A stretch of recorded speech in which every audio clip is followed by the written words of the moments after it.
अस्सलाम वालेकुम।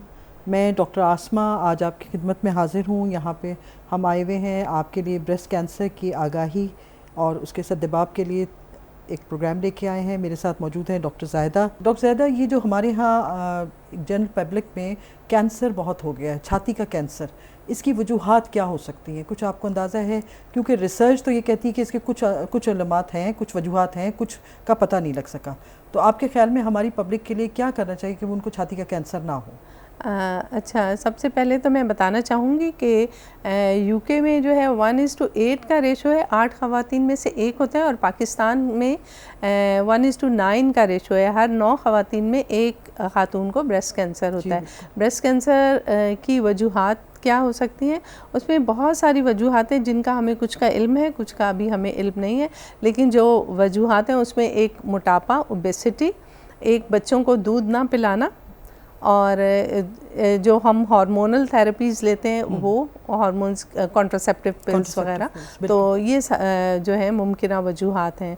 तो इसमें अगर हम ये चीज़ें इस्तेमाल करते हैं तो इसके साथ, और दूसरा फैमिली हिस्ट्री बहुत इम्पॉर्टेंट है। अगर किसी की फैमिली में है कैंसर तो फिर उसकी फैमिली में और लोगों को चांस बढ़ जाता है। मतलब किसी को भी कैंसर हो सकता है, लेकिन जिनकी फैमिली में है उनको ज़्यादा कॉन्शियस रहना चाहिए। और कॉन्शियस रहने का क्या मतलब है कि आप अपना चेकअप करवाते रहें। जैसे 40 इयर्स के बाद मैमोग्राफी होनी चाहिए, या खुद पर्सनल जो हम असेसमेंट करते हैं। हमारे पास क्लिनिक्स में जो पेशेंट्स आती हैं, हम उन्हें बताते हैं कि किस तरह अपनी ब्रेस्ट एग्जामिन करें शावर लेते हुए। जब आप बिल्कुल मतलब अनड्रेस्ड हो तो राइट हैंड से लेफ़्ट ब्रेस्ट और लेफ़्ट हैंड से राइट ब्रेस्ट को आप एग्जामिन करें। फिर उनको पूरा तफसीली हम तरीका बताते हैं किस तरह से आप अपनी ब्रेस्ट को एग्जामिन करें, और अपनी ब्रेस्ट को पूरी बगल तक जो है ना एग्जामिन करना है, क्योंकि ब्रेस्ट टेल होती है वहाँ पर। और भी फाइंडिंग्स होती हैं। इसकी वजूहात यानी ये आई कि हमारे वो लोग जो कि हार्मोनल थेरेपी लेते हैं। अब इसमें हार्मोनल थेरेपी डॉक्टर ज़ाहिदा, एक तो हो गई हमारी जो पिल्स लेते हैं हम, कॉन्ट्रासेप्टिव पिल्स हो गई, और इसके अलावा हमारे यहाँ वो भी तो हो जाता है जो हम हार्मोनली ट्रीटेड फूड खाते हैं।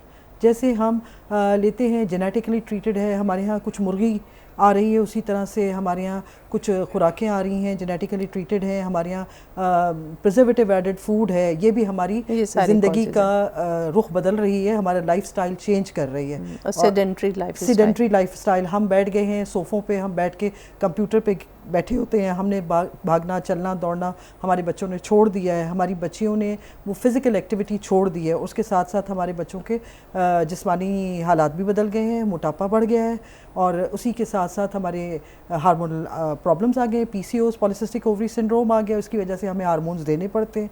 जब वो हार्मोन्स लेते हैं वो एक मसाइल बनते हैं। फिर मेनोपॉज के बाद जो 40 साल के बाद जब औरत के माहवारी का ख़त्मा होना शुरू होता है तो हमें कुछ चीज़ें प्रॉब्लम आती हैं। तो कुछ ख़वातीन जो होती हैं वो इस पे इंसिस्ट करती हैं कि हमें हार्मोनल थेरेपी दें।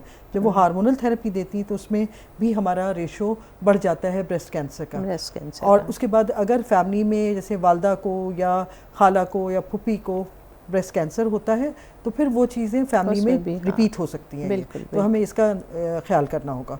और कोई भी अनयूजुअल ग्रोथ आपकी बॉडी में जो उसमें ब्रेस्ट में खास करके हो रही है और आपको नज़र आ रही है, आप फ़ौरन अपने डॉक्टर को रुजू करें। कोई भी लंप हो, उसमें हम 3 चीज़ें बताते हैं पेशेंट्स को, जिसमें एक तो अगर किसी को कोई पैल्पेबल लंप है, अगर यानी कि किसी को कोई गुठली महसूस हो रही है तो उसको ज़रूर एग्जामिन करें। फिर उसके ऊपर उसकी स्किन, जो वो जिस एरिया पे वो गुठली महसूस हो रही है उस जगह की स्किन ऑरेंज पील लाइक है, माल्टे के छिलके की तरह जिसके मसाम नुमाया होते हैं ना, उस तरह से। इसके अलावा निपल एग्जामिनेशन, निपल से कोई डिस्चार्ज जिसमें पानी या ब्लड या पस्सी डिस्चार्ज हो, तो ये वाली फाइंडिंग होती है। इन्वर्टेड अंदर की तरफ चला गया होता है, हाँ, रिटेक्टेड निपल, डिस्चार्ज और ऑरेंज पील स्किन और लंप। अच्छा, हर लंप जो है वो कैंसर नहीं होता, हमें इससे डरना भी नहीं चाहिए, लेकिन उसके हमें ख्याल रखना चाहिए कि वो लंप कितना बढ़ रहा है, क्योंकि कैंसर बेसिकली एक अनयूजुअल ग्रोथ ऑफ सेल्स है। कलियों की एक गैर महसूस तरीके से ज़्यादा बढ़ना की रफ्तार हो जाती है, तो वो जो है वो लंप बन जाता है। अब वो लंप बाज़ सूरतों में दर्द करता है, बाज़ सूरतों में दर्द भी नहीं करता, लेकिन ये दोनों सूरतों में हमें डॉक्टर को रुजू करना है, खुद से बैठ के घर में उसका इलाज नहीं करना है, इसको जाके एग्जामिन कराना है। एग्जामिन के लिए डॉक्टर जो है आपको मेमोग्राफी बताता है। मेमोग्राफी एक एक्सरे है और अल्ट्रासाउंड एक करवाते हैं डॉक्टर। उसके बाद अगर खुदा ना खास्ता थोड़ा बहुत हमें शक होता है तो फिर हम एक MRI की तरफ जाते हैं। तो इसमें डरना नहीं चाहिए कि इससे ये हो जाएगा, लेकिन ये कि हमें जितना जल्दी कैंसर पकड़ में आ जाए उतना जल्दी इलाज हो जाता है और इसमें डरने वाली बात नहीं है, लेकिन अपना ख्याल रखना है हमने। हाँ, मुझे तो डर भी लोगों का समझ नहीं आता। आप डर में उसको पाल रहे हैं तो इसका मतलब आप उससे नहीं डर रहे। अगर आप किसी चीज़ से डर रहे हैं तो आप फौरन जाके किसी को बताएंगे और फिर एक्सपर्ट ओपिनियन तो आपको पता है डॉक्टर की ही होती है। तो जो भी लंप है आप उसे फौरन डॉक्टर से कंसल्ट करें। आमतौर पे ऐसा देखा गया कि जब फैमिली में किसी को एक आध को ब्रेस्ट कैंसर डायग्नोज हो जाता है तो फिर हर एक को अपनी उसमें एक लंप फील होना शुरू हो जाता है और हर खातून को जो है वो पेन और ये सब कुछ शुरू हो जाता है। तो अगर आपको बिला वजह हो रहा है तब भी दिखा दें तो फ़ायदा है, लेकिन अगर वाकई कुछ डेवलप हो रहा है तो बिल्कुल दिखाना बेहतर है। और एक ये जहन में रहे कि ज़रूरी नहीं है कि सिर्फ ब्रेस्ट के लंप को आपने देखना है। आपने अपनी बगल, जिसको एक्जिला कहते हैं, उसका लंप भी जो है वो हमारे लिए तवज्जो का सबब होना चाहिए कि वो भी लंप बन रहा है तो वो नुकसानदेह है हमारे लिए, क्योंकि ब्रेस्ट की जड़ वहाँ से शुरू हो रही है। तो वो लंप जो है वो भी हमारे लिए थोड़ा सा मुश्किल में हमें डाल सकता है। तो हमें बगल के लंप को भी देखना होगा। तो ये 2-3 चीज़ें हैं और उसके अलावा हमें ये देखना है कि हमारा वज़न ना बढ़े, हमारी खुराक में कोई आर्टिफिशियल फैक्टर तो नहीं शामिल है, कुदरती खुराक लें, वॉक करें, वज़न को कंट्रोल में रखें, हार्मोनल थेरेपी बग़ैर किसी डॉक्टर की एडवाइस के ना लें, क्योंकि वो हमारा सबब बनेगा हमारे कैंसर का। और इसके अलावा कहीं भी लंप है आपके ब्रेस्ट पे, उसको एग्जामिन करते रहें वीकली बेसिस पे, 15 दिन के बेसिस पे आप अपने आप को खुद एग्जामिन करें। कहीं आपको कोई गुठली नज़र आ रही है, कोई गलत किस्म की चीज़ नज़र आ रही है जो पेनफुल है, उसको जाके आप डॉक्टर को दिखाएं और डॉक्टर के मशवरे पे 100% यकीन रख के वो पूरा करें उसको। और हमारे यहाँ ज़रूरी नहीं है कि ये हर एक को हो, और ये भी ज़रूरी नहीं कि किसी को भी ना हो। ये 12 साल से पहले जिन बच्चियों को पहला माहवारी आ जाती है, बलूगत हो जाती है, जिनको 12 साल से पहले, उनमें चांसेस ज़्यादा होते हैं। जल्दी जिनके पीरियड्स आ जाएं उनके लिए चांसेस ज़्यादा हैं, देर में जिनके बंद हों उनके चांसेस ज़्यादा हैं, और जिनका पहला बच्चा देर में हो उनके भी चांसेस ज़्यादा हैं। इसलिए हमारे यहाँ जो एक अवामिल है, एक तो ये कि हमारे यहाँ वैसे शुक्र है हमारे यहाँ मशरक़ी तर्ज़ ज़िंदगी है, तो हमारे यहाँ बच्चों को दूध पिलाया जाता है। वो हमारा 50% हम जो हैं उससे बच जाते हैं। लेकिन जो बाकी 50% बच्चों को दूध पिलाने से हिचकिचाती हैं ख़वातीन, उनको ये सोच लेना चाहिए कि वो अपने आप को रिस्क पे डाल रही हैं, क्योंकि ब्रेस्ट कैंसर का बचाव का तरीका यही है कि हम जो है बच्चों को दूध पिलाएं। यहाँ पे लेते हैं हम ब्रेक और उसके बाद फिर हम इस सिलसिले को दोबारा जारी करेंगे।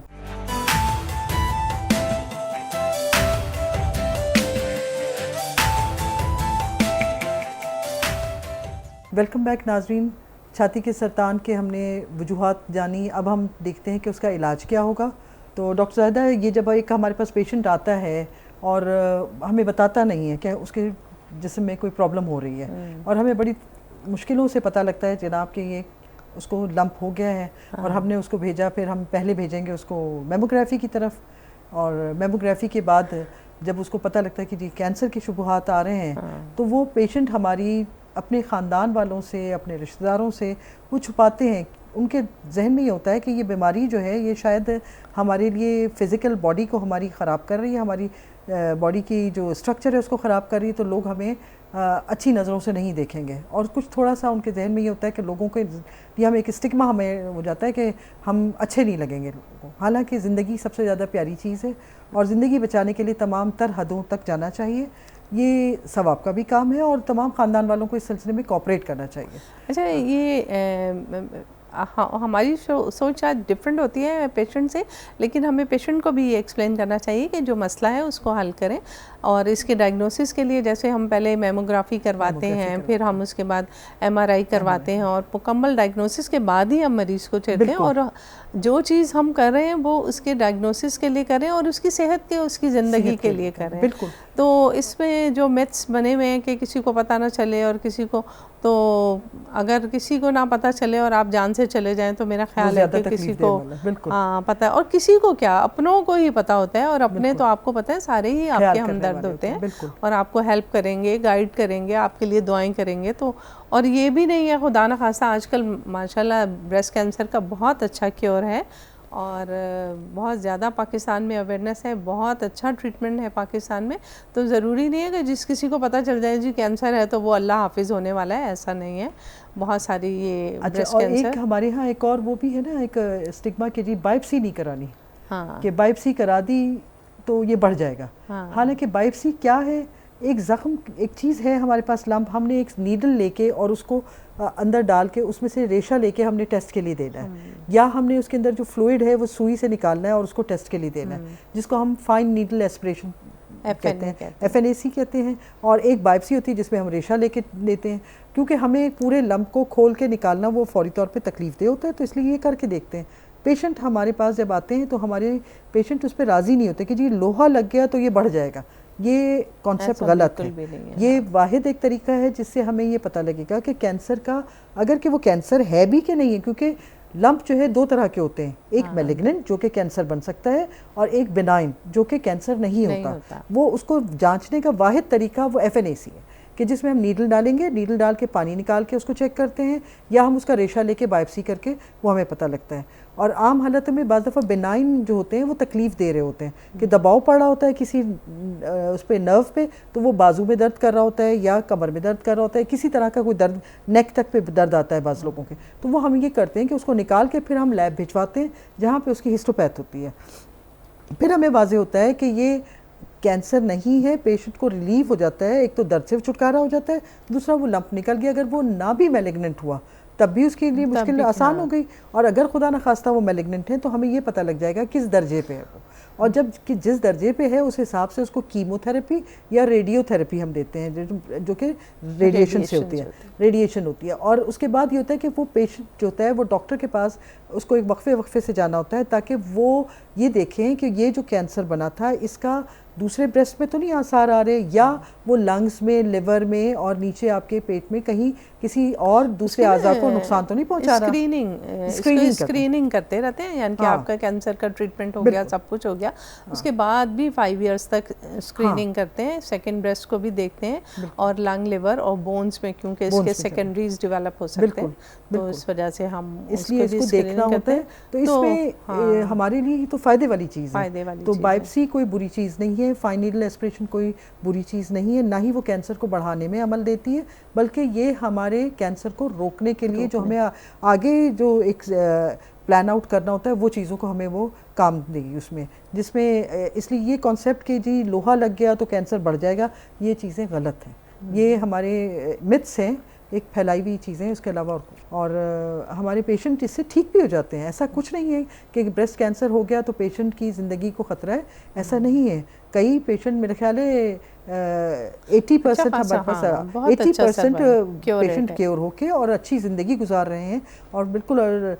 इतनी अच्छा उनका सारा कुछ सिलसिला चल रहा है, और ऐसा कुछ नहीं। हाँ, लेकिन एहतियात रखनी है कि ज़िंदगी के अवाइल में, यानी 30 साल की उम्र में अगर कैंसर हो रहा है डेवलप, तो वो ज़्यादा ख़तरनाक हो सकता है। उसको ज़्यादा तवज्जो के साथ डॉक्टर की हिदायत पे अमल करके, और जिस तरह डॉक्टर ने कहा है आपको आने के लिए, उस तरह से डॉक्टर के पास जाके चेकअप करवाते रहना और डॉक्टर की हिदायत पे अमल करें, तो इंशाल्लाह ताला ये कोई ऐसा अनट्रीटेबल मर्ज़ नहीं है। ये पिंक रिबन से मुतालिक आपको थोड़ी सी अवेयरनेस देना चाहती हूँ। ये पिंक रिबन जो है ब्रेस्ट कैंसर की अवेयरनेस के लिए है, और इसका हम हर साल वर्ल्ड ब्रेस्ट कैंसर डे 2 अक्टूबर को मनाते हैं।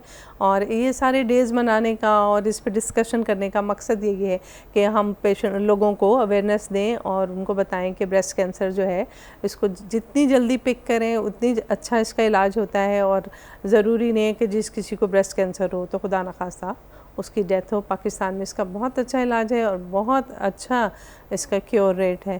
तो इस सारे प्रोग्राम का मकसद ही लोगों को अवेयरनेस देना है। नाज़रीन, फिर किसी प्रोग्राम में अवेयरनेस के साथ सेहत के किसी प्रोग्राम में आपसे फिर मुलाकात होगी इंशाअल्लाह ताला। खुश रहिए, सेहतमंद रहिए और सेहत की उसूलों पर चलते रहिए।